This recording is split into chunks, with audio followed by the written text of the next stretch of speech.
So Karen, when we talk about a new model, I think that the term I've ascribed to it is a game plan, so to speak.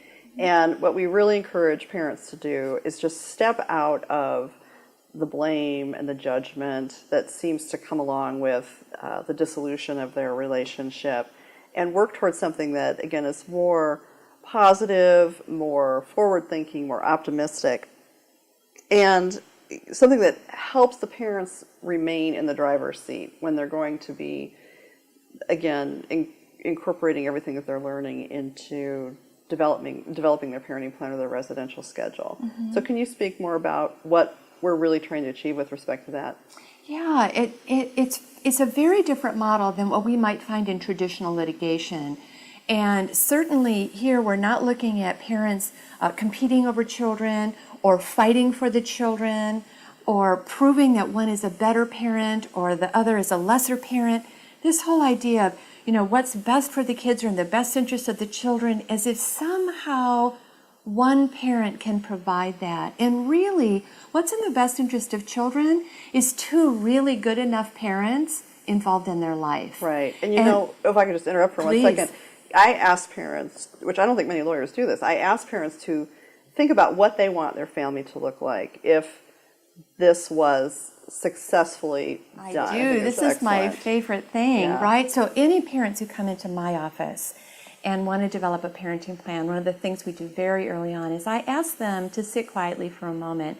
And you're welcome to do this, and I'll walk you through it. Sit quietly for a moment, and I want you to imagine that you're at your child's high school graduation.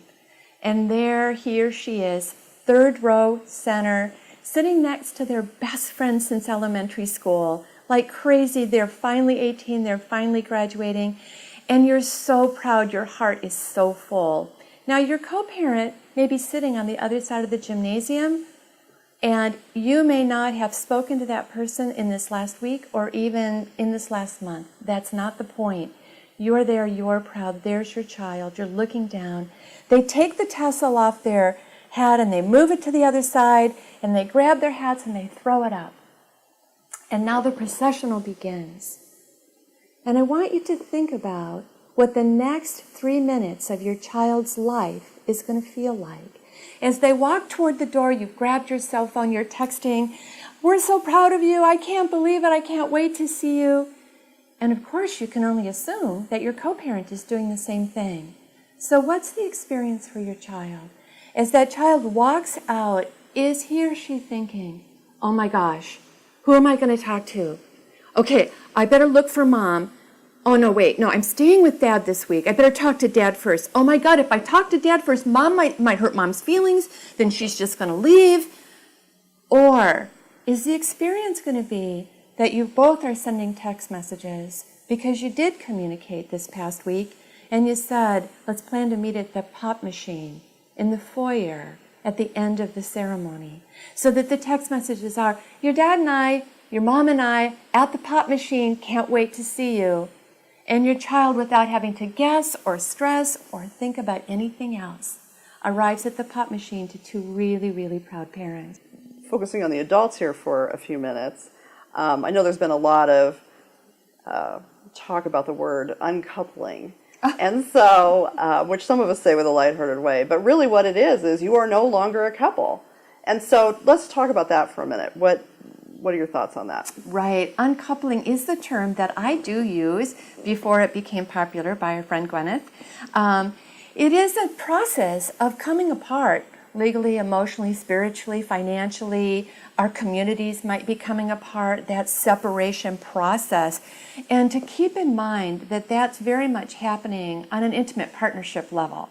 That is, parents, we are no longer living in the same home, most likely, if not for certain, but we are in a new relationship that does continue to bring us together called co-parents.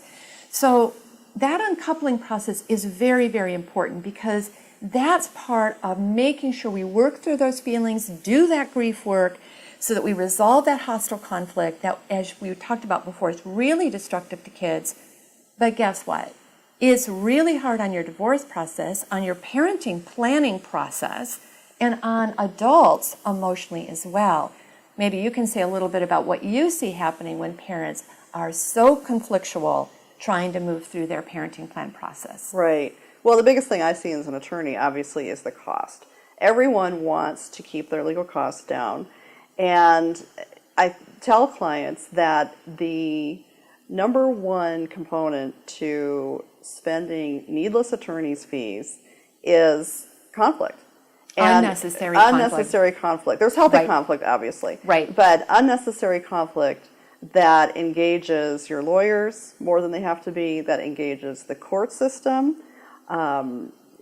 Thousands and thousands of dollars. Mm-hmm. And so if they can learn either through use of professionals who can teach them new skills, can support them in understanding what is triggering their conflict and how to manage that. Mm-hmm. If they cannot bring some of that conflict to the actual legal piece of their separation or divorce, they will absolutely keep those financial costs down. And of course, we all know that heightened conflict, and hostile conflict in particular, has enormous costs emotionally. Do you want to speak about that? Well, it does. And the whole point of this is how we recover from our divorce process or our separation process is intimately connected to our own health and well-being and our ability to have optimism about the future, which of course our children are walking with us through, right? Mm-hmm. So the sooner I do that stress management, the sooner I look at that anger management and get those skills, the sooner I do my healing, the more capable I am as that confident guide, and the more able I am to guide my children through their own grief process, right? Because kids are going to be going through a grief process as well. You know, one of the things that just shocks parents when I say to them, did you know that the opposite of love is not hate? The opposite of love is indifference. Right. And so when I am hateful towards someone, I call that unresolved marital strife. Oh, they don't want to hear that. They think of it as a huge battleground, and it's just the opposite side of the love coin. When I am battling with you and I'm going after you, honestly, Felicia, what I want is I want you to change. Mm-hmm. I don't want you to do this to me. That's all it screams. There are some people who are watching with us who are facing some pretty serious complexities, maybe a kind of hostility that's been damaging, and other kinds of things that may need to be addressed that are important in their parenting planning process. I wonder if we could go there next. So I think that's really important, obviously. For the most part, we are not dealing with clients who are involved in, say, domestic violence situations or substance abuse, child abuse and neglect, things like that. But we do need to address those factors. And when we talk about the nature of conflict, sometimes the parents are already going to present us with extremely heightened conflict that has been dealt with in another manner, and whether that's through a criminal background of a client, incarceration of one of the parents, again, engaging in some sort of domestic violence. There are different levels of domestic violence, obviously, that need to be considered. Oftentimes we're dealing with a parent who has a mental illness. We talk about addictions, drug and alcohol dependency. I think one of the most serious concerns that we face sometimes are a parent with a history of sexual deviancy. We might have perpetrators within the family, and I'm talking about within the extended family, a history of sexual abuse. So these are all very, very serious issues that we need to confront, which I would absolutely say have more legal implications than anything. And so my suggestion is always, when those issues present themselves before we're constructing any kind of residential schedule, that parents get the absolute most skillful, most experienced professional resources that they can have at their disposal to guide them through that, because those are to be taken very seriously. Absolutely. And this isn't to say that you can't have a cooperative process or even a collaborative process with these issues going on. If both of you are willing to participate in the kinds of safeguards that are necessary, it's in fact not uncommon that we're working with parents who are recovering from an addiction or may struggle with mental illness, and participating fully, and how to keep kids safe and how to keep the family structure well scaffolded and safe for everybody involved, both parents included. Right. And I think the further details of these issues go beyond the scope of what we're doing here. Right. But I will say that overall, everyone's hope is that we can create the least restrictive scenario so we still have access between parents and their children in these particular circumstances. When we have children with what we define as special needs, really, and we would be talking about children who have been diagnosed with ADHD, children with like severe ADHD, severe ADHD, yeah. right? Children with autism and the spectrum disorders, right? Learning disabilities. Oftentimes, we see families with children that have developmental disabilities, sometimes physical disabilities, and children who are chronically ill.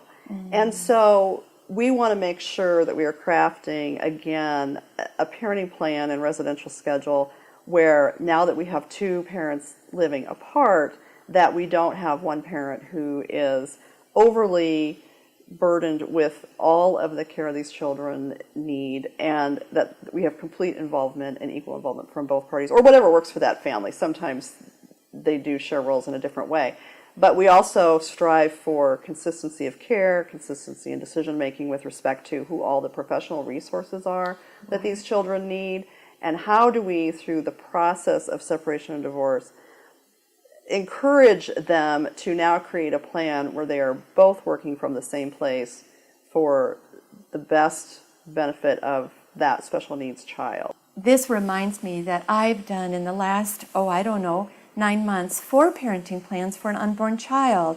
This is something that for some of you might be the case. Parents who have never lived together, parents who did not have an ongoing intimate partnership, but when they found out that the mom was expecting, intended to raise this child together going forward. And those parents also are seeking parenting plans to help guide their future family structure, even without ever having an intimate partnership to begin with. And of course, crafting a parenting plan for an infant requires highly specialized knowledge. And like I always say, a baby is not a football. So we have a lot of training and learning, but it's all available out there, and we encourage you to seek that advice. That's right. So in our next segment, we're going to be talking about how to choose your team, how to choose your process, and how to carry this through, right? Beautiful.